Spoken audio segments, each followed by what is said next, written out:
तो hello everyone, welcome back to Pablo's chemistry.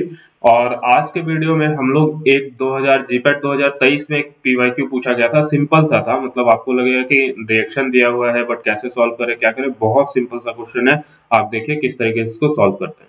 ठीक है, देखिए यहाँ पे एक कंपाउंड दिया हुआ है। ठीक है, और इस कंपाउंड में एक कैसा ग्रुप लगा हुआ है, COOH ग्रुप लगा हुआ है, कार्बोक्सिलिक एसिड ग्रुप लगा हुआ है। ठीक है, अब इसमें बोला गया कि यहाँ पे एल हिस्टिडीन डी कार्बोक्सिलेज का यूज कर रहे हैं एंजाइम का।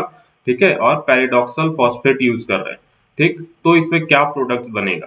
तो आपको पता है कि डी कार्बोक्सिलेज एंजाइम जहां पे भी यूज होता है वहां पे CO2 का रिमूवल होता है, मतलब कार्बन डाइऑक्साइड को हमको क्या करना होता है, हटाना होता है।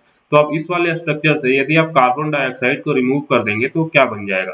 सिंपल यही, ये स्ट्रक्चर हिस्टिडीन का है और इस हिस्टिडीन के स्ट्रक्चर से आपको COOH को क्या करना है, रिमूव करना है। तो आपका कैसा स्ट्रक्चर बनेगा ये देखना है। ठीक है, तो अब यदि आप ऑप्शंस को ध्यान से देखेंगे तो ये वाले ऑप्शन में क्या है, CO मतलब C double bond O2 plus लिखा हुआ है। तो ये अपने आप यहाँ से हट जाएगा क्योंकि डीकार्बोक्सिलेज है, तो आपका CO2 मतलब COOH हटाना है, तो ये नहीं होगा। ठीक है, दूसरा ये ऑप्शन देखेंगे, यहाँ पे एक कार्बोनिल ग्रुप बन रहा है, तो ये भी नहीं होगा, ये भी आंसर कैंसिल हो जाएगा। अब बच गया ये और ये।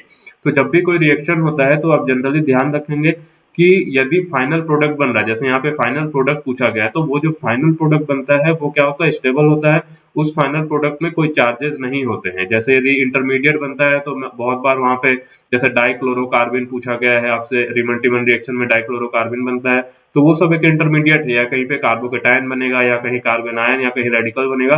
But as a final product कभी इस तरीके के इंटरमीडिएट वाले कंपाउंड्स नहीं बनते हैं, तो उसमें कोई चार्ज नहीं होगा। जैसे ये वाले ऑप्शन में यहाँ पे नाइट्रोजन के ऊपर प्लस चार्ज है, तो ये प्रोडक्ट्स में नहीं बनते। ये लोग कहाँ बनते हैं, ये लोग जनरली रिएक्शन के बीच में बनते हैं, इंटरमीडिएट में बनते हैं। इसलिए इसका जो आंसर यहाँ पे है फोर्थ वाला होगा, क्योंकि यहाँ पे सारे स्ट्रक्चर सेम है। CH2 है, यहाँ से यदि एक COOH मतलब यहाँ से आप एक CO2 को रिमूव किए हैं तो H बच गया, उस H को समझ लीजिए यहाँ पे आपने ऐड कर दिया और यहाँ पे क्या है, NH2 बनी।